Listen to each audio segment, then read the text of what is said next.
Good. Hey everybody, this is David Schooley with the Big John MMA Fight Club. I'm doing what we love to do here. I'm sitting with Big John and we're talking about some awesome fights. How you doing, John? I'm doing good, Dave. How you doing? I'm great, man. I'm great. Just had some great conversation with the man Frank Trigg. The bald one. Yes.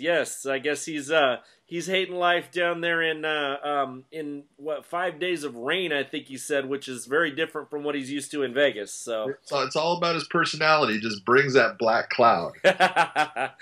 right on. Well, hey, listen. Good, We got some cool fights to go over right now. We're going to talk about UFC here for a minute. This is UFC 158, live on pay-per-view, Saturday, March 16th. And, man, there are so many fights on this card. This is just crazy. We got GSP versus Nick Diaz, which I'm sure a lot of people are looking forward to. Condit versus Hendricks. That's going to be crazy. Nick Ring, Kamosi. We've got Ricci, Fletcher. I mean, let's just go down the line here a little bit, and let's get some comments from you about some of these guys, man. Obviously, when you got the welterweight championship between George St-Pierre and Nick Diaz, that's the main event. It's going to be an incredible fight. People look at that, and then a lot of people are looking and saying, "Well, Nick Diaz is coming off a loss." Look at if you want to say yes, he had a loss, he did, but. A lot of people thought he won that fight against Condit, and he was the one that's closest to finishing that fight. There was good rounds for both fighters, and you look at it, it's just the judge's decision, and that's fine. The judges went with Condit, but Nick Diaz is an opponent that is the same thing as Carlos Condit. He's just a tough, mean guy, and a good guy, but he's mean. He wants to come out. He wants to finish you. He doesn't go for taking the fight the distance. That's not the way Nick fights. He goes after somebody, and he's going to present the same type of problems for GSP that Carlos Condit did. In reverse, George is going to end up presenting the same kind of problems for Nick that he presented for Carlos. And that, what George does as far as his ability to monitor that space and the distance, and I really believe it comes from his karate background that he started out with. He understands spacing very well. And he understands as someone comes in to attack him, he's able to monitor that space and decide if he wants to move out and circle or if he wants to come in and use that wrestling that he's so successful with. And if you look at this fight, you're going to have to say you're probably going to see George trying to take Nick Diaz down.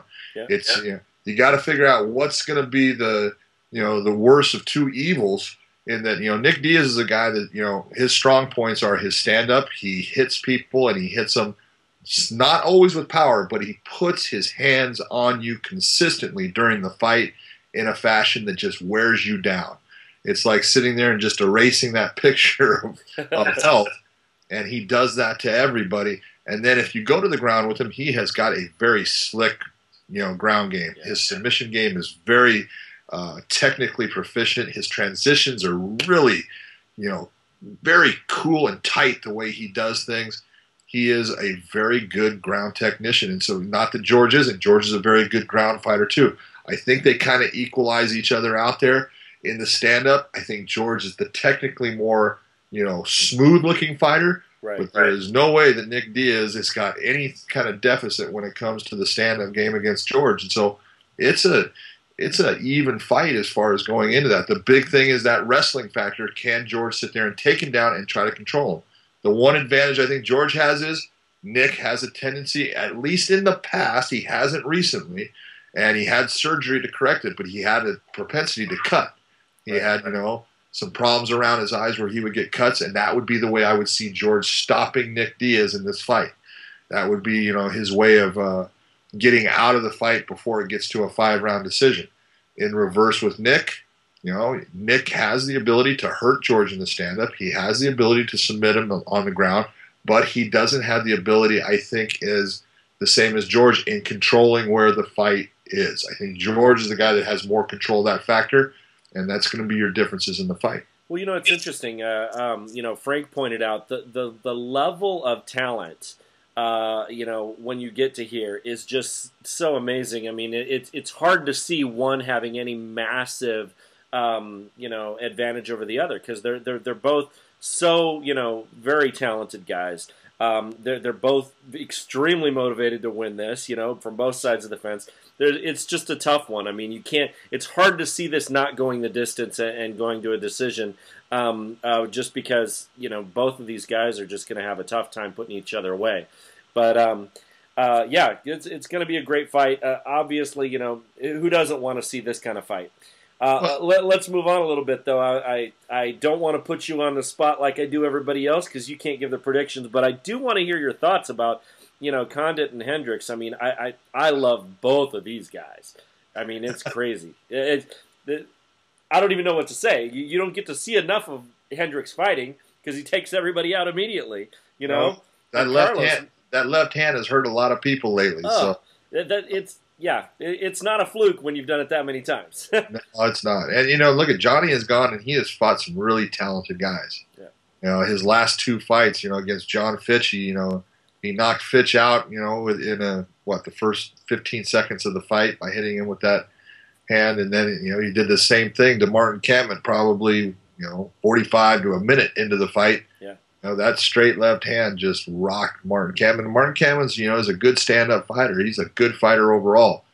John Fitch is a good fighter, so he's putting guys that are good fighters on their ass and hurting them with that left hand. Yeah. Can he do it to Carlos? Absolutely he can do it to Carlos. Anybody's got that spot where they can get hit and hurt, but Carlos is definitely a guy who is not going to just stand right in front of Johnny and give him that. Right. And he moves a lot. There's a lot of factors, you get into this, and, Johnny's going to want, I think, keep this fight in the stand-up game for him. Even though he's the superior wrestler, there's no doubt he's the superior wrestler in this. On the ground, Johnny knows what he's doing, no doubt about it. He's good there, but Carlos is a guy that creates space. He did the same thing to George St-Pierre. No matter, you go back and watch that fight was much closer than the judging suggested. Right. It was George taking him down. At times, George got the better of him, and at times, Carlos was getting the better of George on the ground from underneath him. And, you take a look at George's face afterwards. Take a look at Carlos. Carlos had a cut, but other than that, he didn't look too bad. George didn't look too good. He took a lot of shots, a lot of elbows, and Carlos does that from underneath. So Johnny's going to be in that position. He's going to have to decide, where does he want to try to keep this fight? Is he going to want to take it to the ground and start to work with Carlos down there, or is he going to try to keep her on the feet? The big difference is Carlos is long. He's got great length to him, and he's got a great reach. And you look at that, that's something that can keep a guy that's trying to hit you. You keep on getting tagged at the end of that, it's a possibility. Carlos has got that length. Johnny Hendricks has got the power. It's a perfect matchup to see, is Johnny Hendricks the guy who should be fighting George St-Pierre if he beats Nick Diaz next? Or is Johnny Hendricks the guy that should be fighting Nick Diaz? Either way, you're going to find out, because if he gets past Carlos Condit, he gets past three guys now in a row that are superior fighters. Just tough guys with some heavy shots. Yep, it's going to be good. It's going to be real good. All right, so let's talk about Ring and Camozzi right now. Now, should I tell you what Frank Trick picked on this one? I know who Frank Trick picked on this one. I'll bet. Yeah. Well, he thinks it's going to go to decision, but he thinks it's going to be a tough fight. So obviously, I'm just going to ask you about a couple of good things about each of these guys. The good things. Nick Ring, he's from Calgary, Canada. There, he's a dynamite stand-up guy. Very good, solid ground game. He is more of the technician in this fight. Yeah. He's the guy that has got that skill set where his ability to use angles in the stand-up. He's the more pure striker as far as his ability to move and try to get himself in and out without getting hit. Camozzi is just one tough sucker. He's just going to come after Nick and make Nick fight. Nick's going to have to decide, man, am I going to stand here and bang with this guy, or am I going to try to move like a Lyoto Machida and stick and move and get myself out of here? Because Camozzi's going to come after him. Camozzi is a guy, man, you know what? He's tough. He's got tough stand-up. He's got a good ground game. He's overall very technically proficient in what he does. This is a close match, and it's a good call by Frank saying, this thing could go to a decision, but this thing could absolutely end up ending in the first round because Nick can hurt Chris, and Chris can absolutely hurt Nick. Yeah, you know what? That's almost exactly what he said. It's it could definitely end quick, but these guys are gonna both come prepared. So right on, right on. Well, let's hear what you think about Ricci and Fletcher. This is interesting too. You've got the guy that looks like the accountant from uptown versus the guy that looks like the punk rocker from the other side of town, right? I'm going with the male model in Ricci Yeah, yeah, against the absolute punk rocker yeah. in Fletcher. Look at both guys. Ricci is training out of the TriStar, gym. This is his hometown. Colin is, he's the outside guy. Right. Ricci is absolutely the smoother technical fighter in this fight.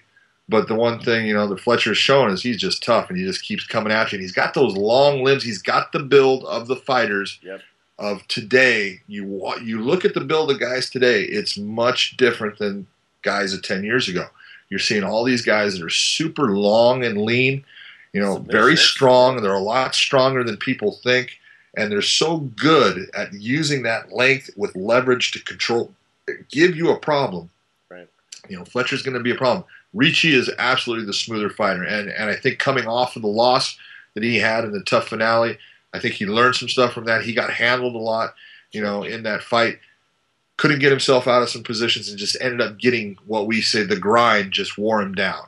Yeah. And I think, he learned from that, and I think he's going to come back and put on a really good show against Fletcher here. And Fletcher's the guy that he's nonstop. He's that, he's that first zombie coming after you that just doesn't go away. So, tough fight. Right on, right on. Well, hey, I know we can't touch on all of these because there's so many good matchups here, but I mean, we've got Cote and Volker. I mean, Dan Miller and Jordan Ming. I mean, I think Cote and Volker. Volker is tough. He comes from Strikeforce, and Dana White just said something that is absolutely true. All these guys coming out from Strikeforce, they're hungry. Yeah, they haven't fought in a while. They need money. They're saying, "Man, this is my chance. I have got to go out there and impress."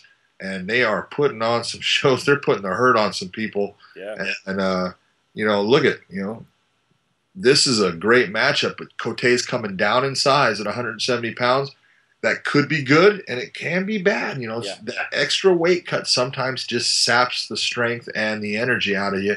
We'll see. I've never seen Pat, at 170 pounds. He's always been 185 pounds, and he's a big 185 pound guy. Yeah, he's a big guy. So we'll see what that is. But I think the fight of the night is Dan Miller against Jordan Ming.